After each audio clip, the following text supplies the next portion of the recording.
창세기를 쭉 강의하고 있는데요. 요새 하기 전에 갈라디아서를 함께 나누려고 합니다. 이렇게 제가 설교를 짜보니 한 12주 정도 될 것 같아요. 그러면은 아마 연말까지 갈라디아서를 함께 나눌 것 같습니다. 저는 제가 설교를 준비하고 하면서도 저희 교회 설교가 쉽지 않다고 스스로도 생각합니다. 그리고 그런 피드백도 듣습니다.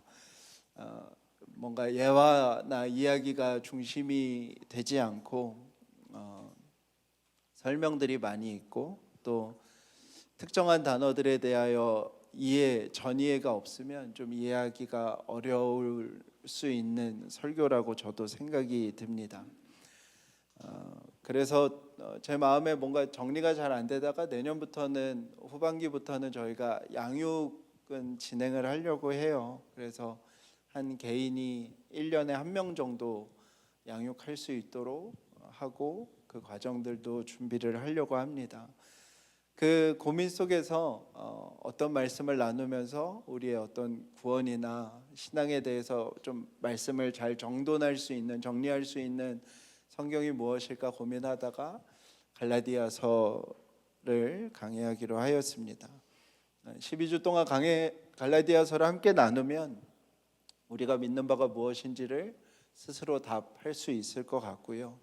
그리고 갈라디아서가 끝나는 시점에 하루 정도 시간을 정해서 양육과정 이렇게 세미나처럼 시간을 보내면 우리 성도님들 최소 1년 이상 저와 함께 말씀을 나눴던 분들은 다 양육을 하실 수 있겠다 싶습니다.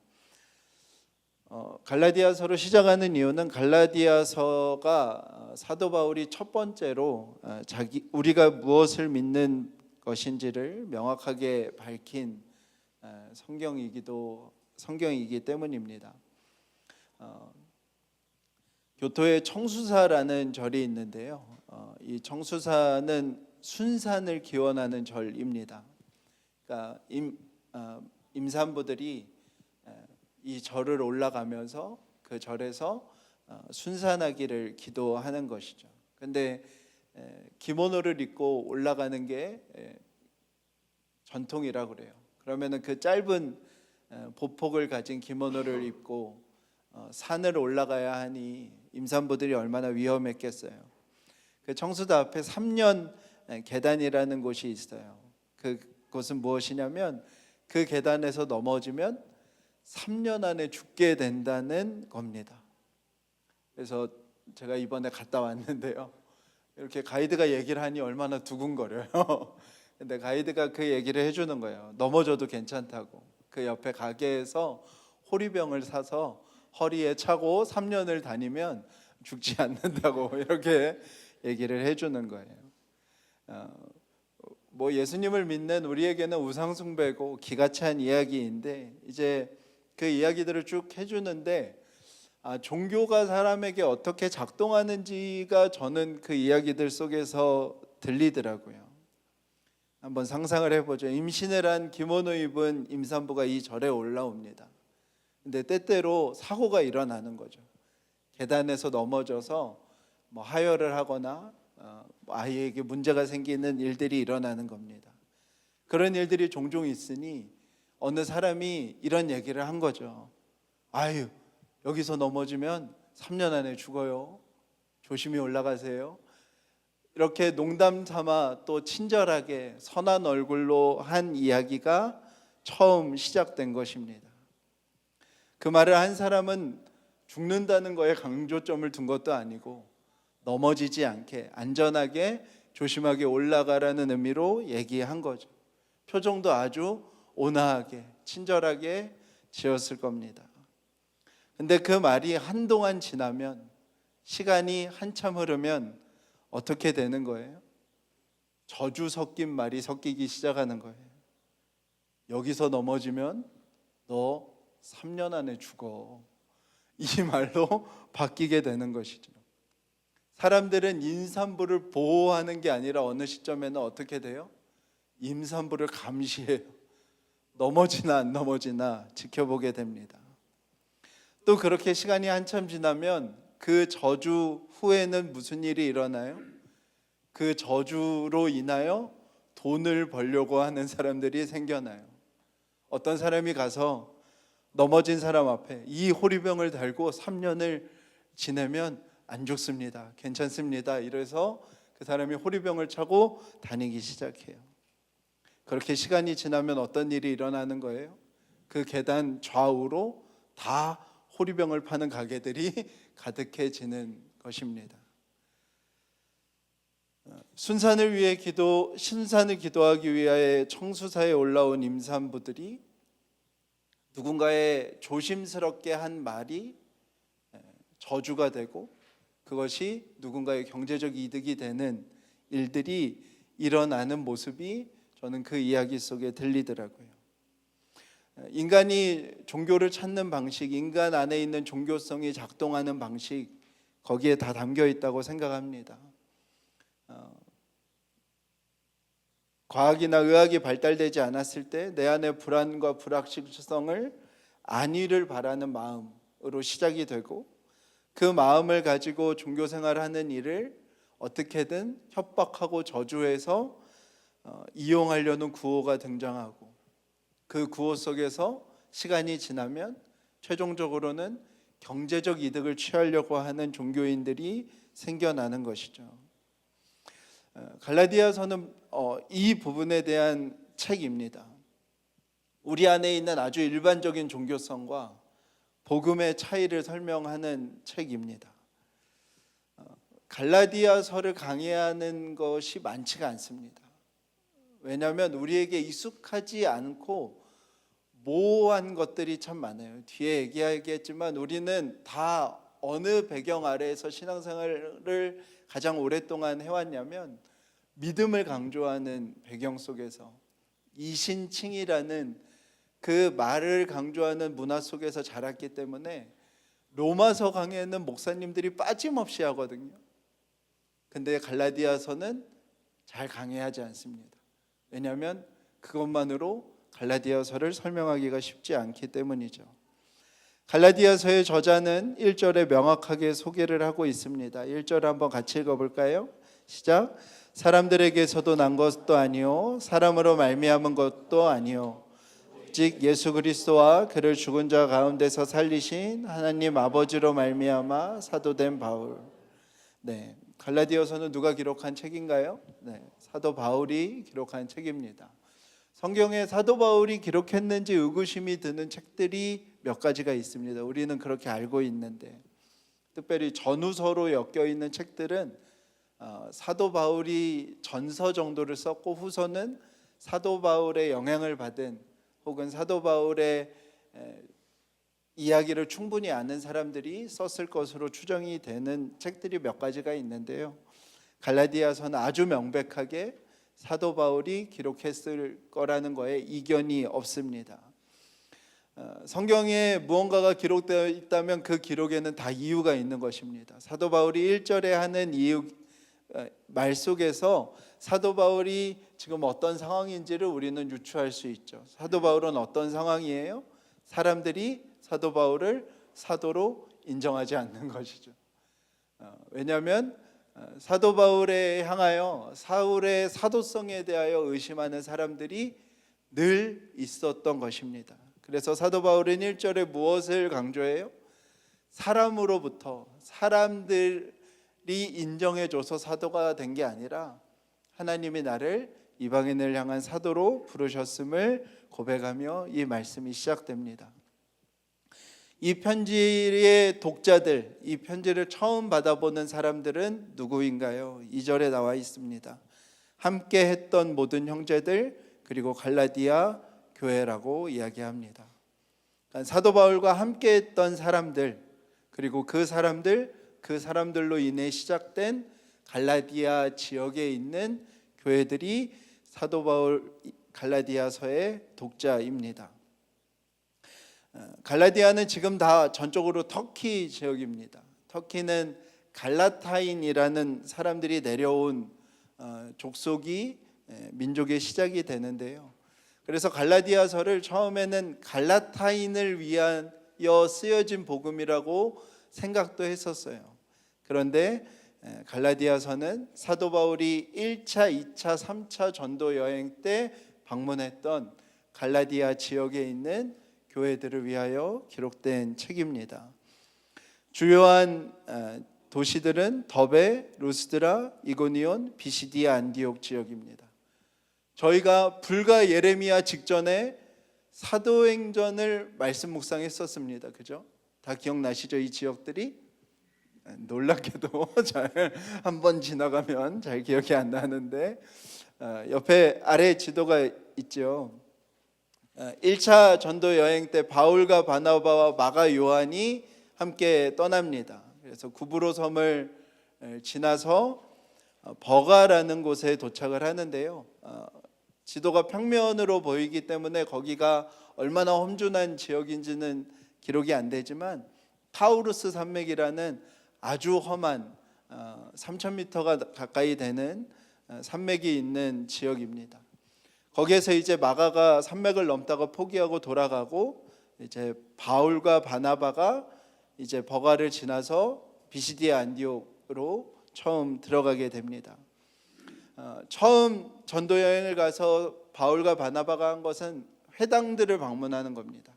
그래서 회당들을 방문해서 예수 그리스도의 복음에 대하여 전하고 예수 그리스도의 죽으심과 부활하심을 증거했습니다. 모든 순간마다 동일한 일들이 일어나는데요. 유대인들은 분노하고 이방인들, 헬라인들, 이방인들이 예수님을 믿는 일들이 각 지역마다 일어납니다. 그래서 비시디아 안디옥에서 쫓겨나서 이곳 니온으로 가서 복음을 전하고 또 똑같은 일이 일어나게 됩니다. 그리고 루스드라로 도망하게 되는데 루스드라에서 걷지 못하는 일을 안수하여 일어나게 하는 이런 거를 무슨 일이라고 하였죠? 메시아 사역, 하나님 나라 복음이 도래했음을 알려주는 일들, 안진뱅이, 듣지 못하는 자, 보지 못하는 자, 귀신 들린 자가 자유를 얻는 이 일들이 바울과 바나바를 통해서 일어나게 돼요. 그래서 사람들이 바울과 바나바를 제우스와 헤르메스로 추앙하여 제사를 드리려고 하지요. 근데 바울과 바나바를 그것을 거절하고 비시디아 안디옥부터 이고니온을 지나 바울과 바나바를 쫓아온 유대인들로 인하여 바울이 돌에 맞아 거의 죽은 채 발견됩니다. 그래서 사람들이 바울을 들어다가 성 밖에 던져놓죠. 근데 제자들이 가서 바울을 수습하고 더베로 데리고 와서 회복을 하고 바울은 다시 왔던 길 그대로 루스드라와 이고니온과 비시디아 안디옥과 더베를 지나 예루살렘으로 안디옥으로 돌아가는 것이 1차 전도 여행입니다. 그리고 루스드라에서 평생의 동역자를 만나게 되는데 바로 디모데를 만나게 됩니다. 루스드라에서 만났던 디모데와 실라를 데리고 이제 2차 전도 여행을 떠나게 되는데요. 육로로 떠나게 되면서 다시 그 루트대로 더베, 루스드라, 이고니온, 비시디아 안디옥으로 지나서 이제 그리스 지역을 가게 되고요. 3차 전도 여행도 기록은 안 돼 있지만 이 갈라디아 지방을 지나서 3차 전도 여행을 떠나게 됩니다. 그러니까 사도 바울의 첫 번째 전도 여행의 주 무대가 어디예요? 바로 갈라디아 지역이고요. 그리고 2차, 3차 모두 사도 바울은 전도 여행을 가면서 어디를 들렸고 어디에 세워진 교회들을 돌아보면서 지나갔냐면 바로 갈라디아에 세워진 교회 더베, 루스드라, 이고니온, 비시디아 안디옥을 살피면서 갔던 것입니다. 그때 세워진 교회들, 처음 예수 그리스도에 대하여 들은 자들, 이것이 무엇인지를 묻는 질문들이 가득한 책이 바로 갈라디아서입니다. 복음이 유다를 지났고요, 사마리아를 지났고요, 이제 땅 끝으로 나아가는 그 첫 출발에 있었던 장소, 거기가 갈라디아이고요. 복음이 유대인을 지나서 헬라인, 이방인에게 처음 도착한 장소가 바로 갈라디아서인 것이죠. 유대교의 틀을 벗어난 예수교는 무엇을 믿는 것인가? 유대인이 바라던 하나님 나라가 아닌 예수님이 말씀하신 하나님 나라는 무엇인가? 성전이 중심이 되어 성전의 회복을 바라던 유대인들이 성전된 사람으로서 살아가는 신앙은 무엇인가를 묻는 것이, 그 첫 질문들이 시작된 것이 바로 갈라디아서입니다. 갈라디아 지역은 로마의 퇴역한 군인들이 식민 지배를 하고 있던 장소였습니다. 그리고 더베, 루스드라, 이고니온, 비시디아, 안디옥이 왜 사도 바울이 방문하게 됐냐면 로마로 가는 길이 만들어졌기 때문이에요. 비아 세바스테라는 길인데요, 헬라어로 아우구스투스의 길이라는 뜻입니다. 그리고 비시디아 안디옥은 아우구스투스를 위하여 헌정된 신도시예요. 그러니까 도시 자체에 아우구스투스를 찬송하는, 칭송하는 글이나 문구나 그림이 가득한 신도시입니다. 그러니까 갈라디아 지역에는 어떤 길이냐면 아우구스투스가 놓은 길이 있고요, 그리고 아우구스투스에게 헌정된 도시가 있는 지역이 갈라디아인 것입니다. 유앙겔리옹이라는, 우리가 잘 알고 있는 이 복음, 기쁜 소식이라는 뜻은 처음 누가 사용했냐면 아우구스투스가 로마 제국을 세우고 평정하고 말한 것이거든요. 그 갈라디아 지역을 살아가는 사람들에게 익숙한 복음은 무엇이냐면 바로 아우구스투스가 로마를 세웠다는 것입니다.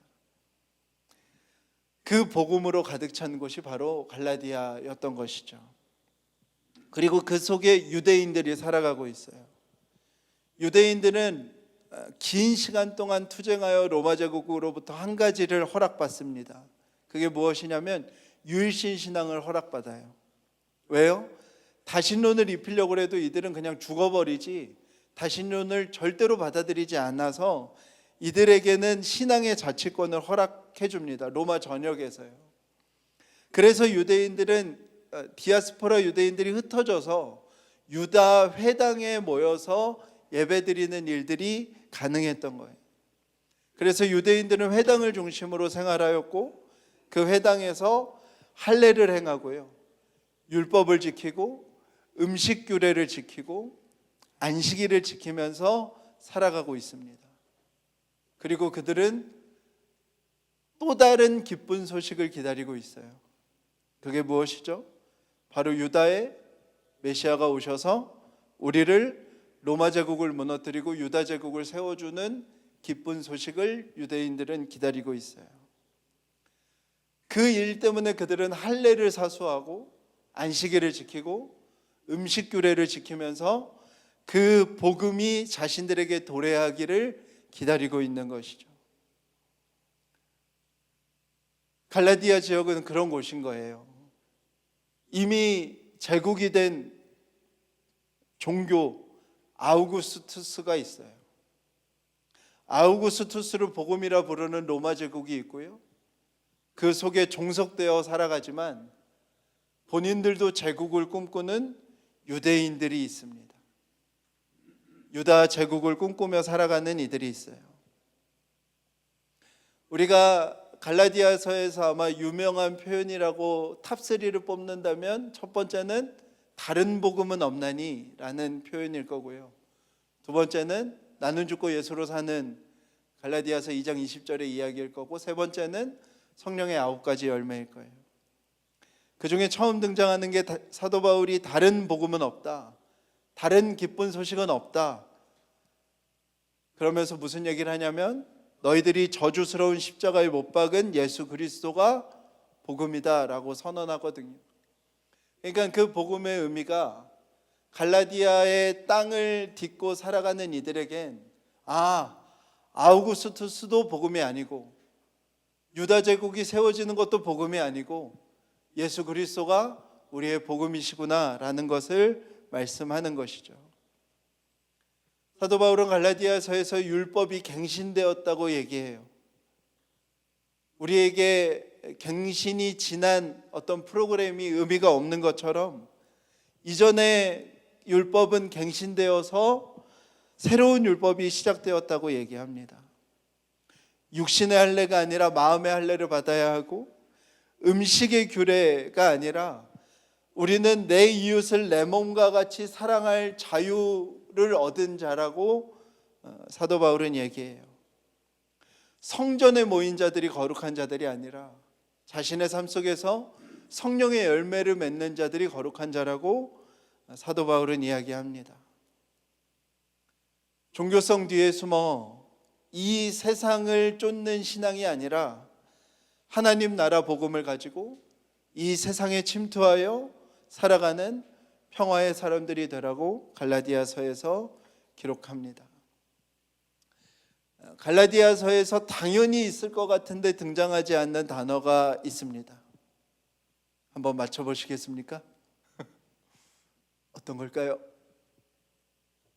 우리가 정말 많이 얘기하는데 갈라디아서에서는 찾을 수 없는 한 단어가 있는데 구원이라는 단어입니다. 갈라디아서에서는 구원이라는 단어가 없습니다. 반면에 로마서에서 중요한 단어는 구원이에요. 근데 갈라디아서에서는 구원이라는 단어를 찾을 수가 없어요. 신앙을 처음 시작하는 그 어떤 예수 그리스도의 복음 자체를 처음 들은 사람들에게 사도 바울이 더 먼저 가르쳐야 되고 더 먼저 중요하게 여겨야 했던, 전해야 했던 것은 구원의 문제가 아니라 우리에게 찾아오신 예수 그리스도를 모시고 살아가는 삶이 무엇인지가 사도 바울에게 더 중요했기 때문입니다. 구원이라는 게요, 역설적이게요, 제일 중요한 문제지만요, 신앙을 제일 헷갈리게 하는 문제이기도 합니다. 우리 교회에서 자주 말씀드리는 표현이 있는데요, 구원받기 위해서 신앙생활을 하는 것이 아니라 구원받은 자가 신앙생활을 하는 것입니다. 이것이 갈라디아서의 핵심 주제라고 할 수 있습니다. 갈라디아서를 강의하면서 주제를 그리스도인이 되어 간다라고 잡았는데요, 그것을 묻는 것입니다. 로마의 제국 속에서 유다 제국을 바라는 유대인에게, 로마 제국 속에서 유대인으로부터 시작된 예수교를 받아들인 이들에게 묻는 질문은, 그럼 우리는 이 동일한 현실 속에서 그리스도인이 되어간다는 것은 무엇인지를 묻고 답하는 것이죠. 아우구스투스가 복음이 된 그들에게 그 질문을 하는 것입니다. 우리 안에 있는 이 익숙한 종교성이요, 우리를 언제나 어떤 양극단으로 끌고 가냐면요, 하나는 율법주의고요, 하나는 반율법주의입니다. 율법주의는 율법을 정해두고 그 율법을 다 빠짐없이 지켜내야만 구원을 얻을 수 있다고 말하는 것을 율법주의라고 얘기해요. 그것도 역시 청수사처럼 작동이 되는 것이죠. 처음에는 선한 의도와 친절한 말투와 그런 것으로 시작되었겠지만 어느 순간에 율법은 감시의 도구, 저주의 도구, 협박의 도구가 됩니다. 반드시요. 그리고 그 율법으로 장사를 하고 배를 불리는 종교인들이 등장하게 되는 것이죠. 성경은 일맥상통하게 그 이야기를 합니다. 구약에 하나님께서 율법을 주셨습니다. 하나님이 주신 율법의 취지와 목적은 완벽하지요. 그런데 지도자들은 그 율법을 종교성을 이용해서 이용하기 시작해요. 자신들은 율법을 잘 지켰기 때문에 지도자가 되었고, 가난하고 힘든 너희들은 율법을 지키지 않았기 때문에 가난하고 어려운 문제가 발생되었다고 얘기하는 것이죠. 자신들은 불법을 행하고 죄악을 행하면서도 어떤 자의식도 없습니다. 그리고 그 율법을 가지고 결국에는 가난한 자들을 감시하여, 가난한 자들을 재판하여, 가난한 자들의 재산까지도 취하는 일이 구약시대에 왕과 제사장들이 했던 일이고 예수님 시대의 바리새인과 서기관들이 했던 일입니다. 역사 속에서 이 모습이 우리가 절정으로 펼쳐진 때를 알고 있는데요, 그게 바로 중세에 일어난 일이에요. 지도자들은 사람들의 관심을 어디에만 두게 해요? 구원에만 두게 해요. 여러분, 구원 받으셨습니까? 진짜 받으셨어요? 확신하실 수 있으세요? 우리는 다 그 질문 앞에 위축될 수밖에 없습니다. 그런데 사람들의 관심을 다 거기에만 모아두면 어떤 일이 일어나냐면요, 성인들만 천국에 간다고 정해놓습니다. 그리고 그들이 말하는 성인은 누구냐면 주교들, 추기경들, 혹은 죽은 사람들 중에서 위인들만 천국에 가는 게 확실합니다. 그리고 대부분의 사람들, 나머지 모든 사람들은 천국에 가는지 아닌지가 확실하지 않고 지옥에 갈지 아닌지도 확실하지 않아요. 그래서 그 사람들은 다 어디를 가는 거예요? 연옥을 가는 거예요. 왜요? 지금도 제가 물어보면 여러분들 회개하지 않은 죄가 진짜 없으세요? 구원받을 수 있으세요? 누가 대답을 하겠어요? 그러면 다 사람들은 나는 그럼 연옥에 가는 것보다 하고 생각할 수밖에 없어요. 사람들은 개개인으로는 구원을 갈망하고 천국을 소망하면서 살아갑니다. 그런데 죄가 몇 개라도 있으면, 회개하지 못한 죄가 한 개라도 있으면 여러분들이 절대로 천국에는 못 가요. 그러면 여러분들은 다 연옥에 갈 수밖에 없는 거잖아요. 그러면 그 연옥에 우리가 다 모여 있고, 그 연옥에서 천국으로 갈 수 있는지 없는지를 누가 정해주는 거예요? 그 종교 지도자들이 정해주는 거예요. 연옥에서는 이 땅에서 지은 죄에 대한 형벌을 받습니다. 고문과 처벌을 받는 시간을 보내요. 그래서 내가 이 땅에서 지은 죄가 연옥에서 그 고문과 처벌의 과정을 다 이행하면 천국에 가기도 합니다. 근데 우리가 물론 죽고 나서의 일이지만 그것도 싫잖아요. 그죠? 이 땅에서도 고생하면서 살았는데 죽어서도 막 기억도 안 나는 죄들 때문에 막 내가 고문받고 처벌받다가 천국에 가는 게 정서상 안 좋잖아요. 그러면서 교회들은 점점 배가 불러지고 거대한 성전을 짓고 황금으로 내부를 장식하기 시작합니다. 그래서 그들이 무엇을 팔기 시작하는 거예요? 연옥에서 고문과 처벌의 시간이 없어도 돼. 이것을 사면 그것을 면제해 줄게. 이거는 어떤 효력도 있냐면, 너희들이 이것을 사면 너희 부모가 연옥에서 지금 받고 있는 고통과 처벌을 면할 수도 있어 라고 말한 게 뭐예요? 바로 면죄부예요. 근데 그 모습을 보고 이제 독일의 북동부의 젊은 수도사인 마틴 루터가 그 모습들을 반박하는 95개조 반박문을 비텐베르크 교회 문 앞에 게시하는 것으로 종교개혁이 시작이 된 거예요. 여러분, 종교개혁의 구호, 제일 중요한 구호가 뭐예요?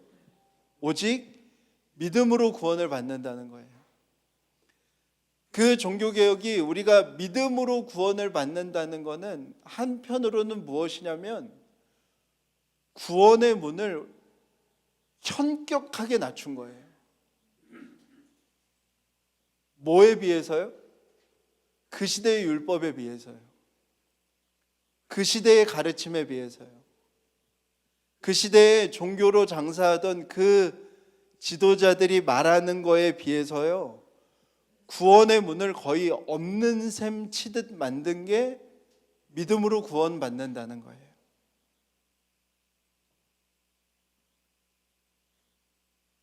사랑하는 여러분, 구원은 믿음으로 받습니까? 전적으로 그렇습니다. 왜요? 애초에 우리가 어떤 자격이 있어서 구원받은 게 아니에요. 하나님이 우리를 찾아오신 것이 구원이죠. 우리는 믿음으로 의롭게 됩니다. 우리의 죄를 해결하기 위해서 무릎으로 돌무덤을 올라야 하지 않아요. 그런 율법은 애초에 없다는 선언이 마틴 루터의 선언입니다. 그런데 지금 시대의 모습을 한번 살펴보죠. 이단이나 문제가 되는 교회들 모두 동일합니다. 실질적으로는 그들은 면죄부를 파는 방식으로 말합니다. 그들이 말하는 가운데 구원을 받을 수 있는 율법이 있어요. 그것을 지키지 않으면 절대로 구원받지 못하는 율법들이 그들 안에 있게 돼요. 그들 가운데 천국을 갈 수 있는지 없는지를 확인해주는, 결정해주는 종교 지도자들이 있어요. 그리고 지옥을 막아줄 헌금도 있고요, 지옥을 막아줄 헌신도 있게 돼요. 율법주의는 이것을 말하는 것입니다. 구원이라는 커트라인을 통과하기 위해서 빠짐없이 지켜야 되는 그 율법이요, 구원의 문 닫고라도 들어가기 위해서 내가 지켜내야 되는 율법이 있어야만 구원받는다고 말하는 것은 다 율법주의라는 것입니다. 사도 바울이 이거의 대표적인 사람인 것이죠. 율법을 다 지켰어요. 613가지의 율법을 빠짐없이 태어나서 지금까지 하나도 지키지 않은 게 없어요. 율법을 다 지켰더니 사도 바울이 훌륭한 사람이 되는 게 아닌 거예요. 어떤 사람이 되는 거예요? 율법 안 지키는 사람들을 죽이고 싶은 거예요. 스스로가 설정한 완전함과 완벽함을 다 이루고 나니 선하고 온전한 사람이 되는 게 아니라 율법을 지키지 않는 자들을 죽이고 싶은 그 인간의 공고함이 사도 바울을 닥친 거예요. 사랑하는 여러분, 율법주의로 구원받을 수 없다고 말하는 이유가 바로 여기에 있는 거예요. 여러분들이 생각하는 신앙의 중요한 요소들 다 지켰다고 해봅시다. 사람은요, 그러면 그것으로 지위를 생각해요. 사람은 그것으로 우열을 생각해요. 그리고 그 정반대의 모습이 반율법주의입니다. 한국 교회에 있는 대부분의 모습들은 반율법주의예요.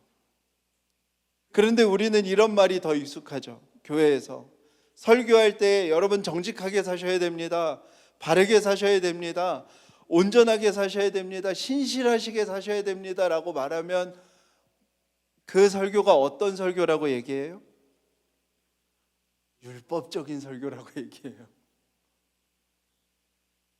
행위를 강조하는 설교라고 얘기해요. 구원은 믿음으로 받는 건데 왜 행위를 강조하는 율법적인 설교를 하시지라는 물음이요, 율법주의가 아니라요, 반율법주의인 거예요.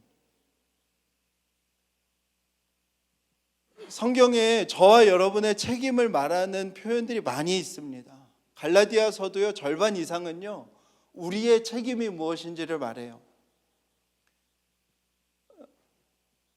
성령의 열매도 성령이 맺어가시는 일이지만 우리가 행해야 되는, 우리가 동참해야 되는, 우리가 책임을 다해야 되는 일들이 당연히 있죠. 그런데 한국교회 안에 이 믿음과 행위의 혼돈이 어떤 결과를 낳았냐면요, 행위를 얘기하면 안 되니까요, 행위를 얘기하는 게 율법주의라고 생각을 하니까요, 이런 얘기를 하는 거예요. 여러분은 그렇게 되어져요.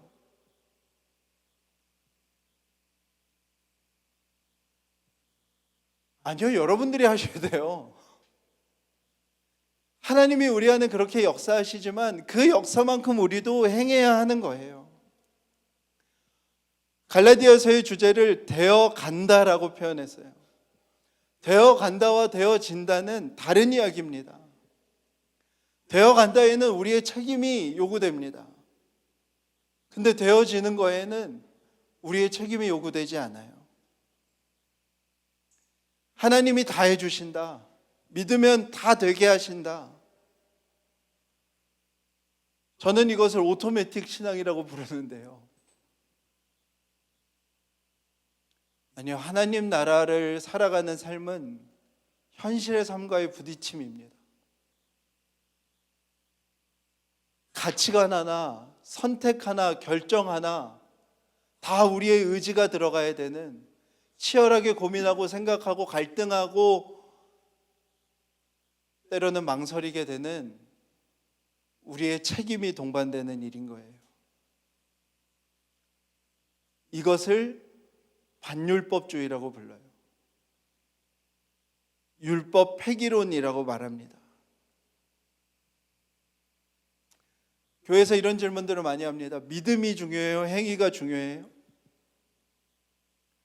그러니까 이런 질문들이 우리에게 여전히 남아있는 게 문제인 거예요. 구원은요, 전적으로 믿음으로 받습니다. 다른 방도가 없습니다. 하나님이 우리를 찾아오신 것이기 때문에 그래요. 그러면요, 중요한 질문은 그것인 거예요. 그러면 나는 구원받은 자로서 어떻게 살아갈 것인가를 질문하며 살아가는 것이죠. 그게 어떻게 나뉠 수 있는 문제인가요? 사랑하는 여러분, 말씀 안 보면 구원 못 받습니까? 기도 안 하면 구원 못 받아요? 주일 성수 못 하면 구원 못 받아요? 헌금 안 하면 구원 못 받습니까?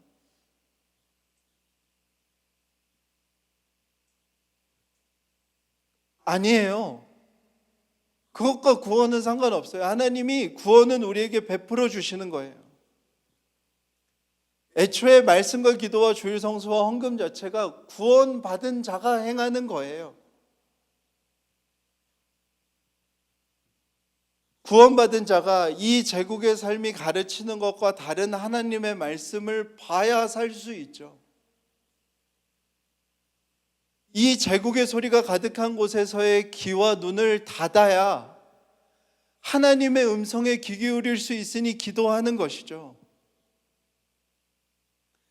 이 제국의 요구와 분주함과 이 제국의 즐거움이 가득한 곳에서 내 삶을 멈추고 내 삶을 정렬하고 정돈하는 기준을 주일 예배에 삼아서 예배하는 것이 구원받은 자들에게 필요하기 때문에 예배를 드리는 것이죠.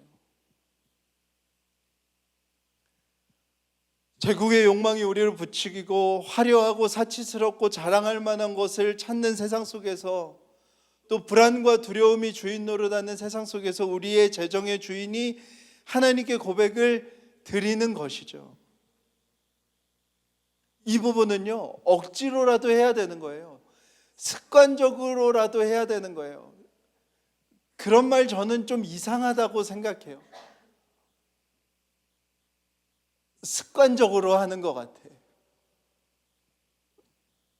잘못된 말인가요? 습관적으로라도 해야 되는 게 있는 거예요. 선을 행하고 정직하고 의롭게 살고 빼앗지 않고 음란하게 살지 않는 거, 너무너무 다 중요한 거예요. 하나님은 믿음을 보시고 마음을 보신다. 중심을 보신다. 나머지는 다 행위다. 그렇게 구분할 수 있는 게 아니라고요. 구원이 지나치게 강조가 되면, 되게 이상한 말이죠. 구원이 지나치게 강조가 되면 마치 임산부 넘어지지 말라고 했던 말이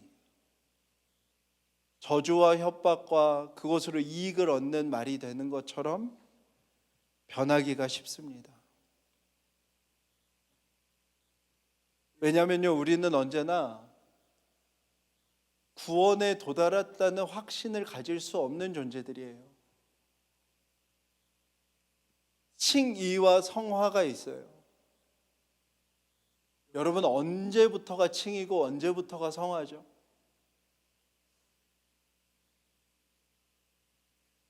그거를 구분할 수 있나요? 그러면 사람들은 다 어떻게 생각하게 될 수밖에 없냐면, 아직 내가 의롭게 된 게 불확실하기 때문에 성화를 생각하지 않아요. 그것은 우리 안에 동시에 일어나는 일이에요. 의롭게 여김을 받은 자들이 성화의 삶을 시작하게 되는 것은 우리에게 동시에 일어나는 일이지 칭의가 완성되고 나서 성화로 가는 것이 아닌 것입니다. 왜요? 의로움의 기준과 자격은 누가 정하신 거예요? 하나님이 정하신 거예요. 그리고 그것으로 끝입니다. 4절 한번 다시 읽어볼까요? 시작. 그리스도께서 하나님 곧 우리 아버지의 뜻을 따라 이 악한 세대에서 우리를 건지시려고 우리 죄를 대속하기 위하여 자기 몸을 주셨으니 영광이 그에게 세세토록 있을지어다. 아멘. 이 말씀으로 끝입니다.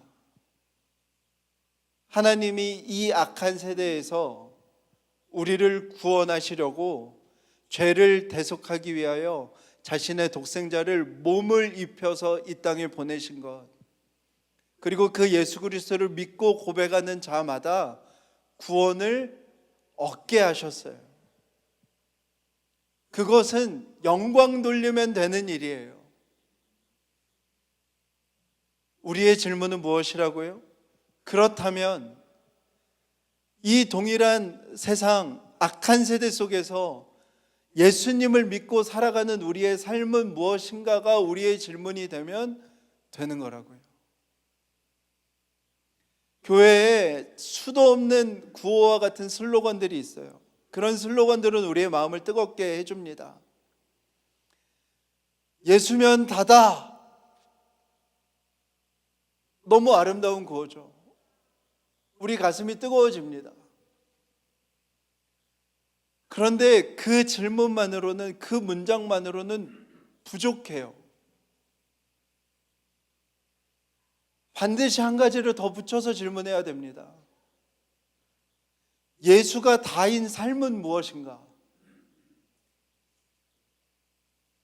예수가 다인 직장 생활은 무엇인가? 예수가 다인 부부 관계는 무엇인가?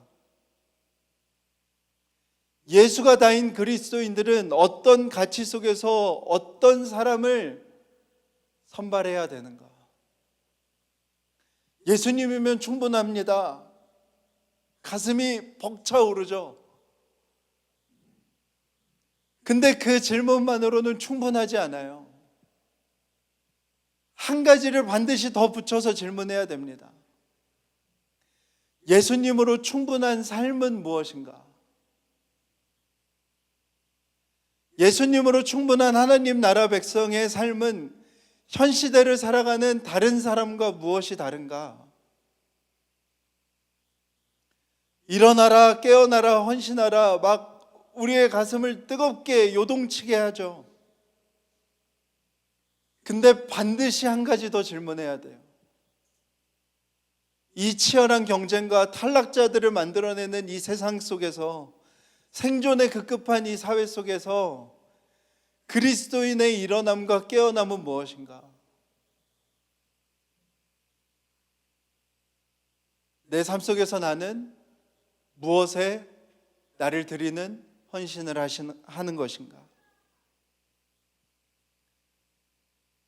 갈라디아서는 이 질문들이 기록된 책인 것입니다. 사도 바울은 어쩌면 우리에게 이렇게 얘기하는지도 몰라요. 여러분의 초점이 구원이면 오히려 길을 잃을 수 있다.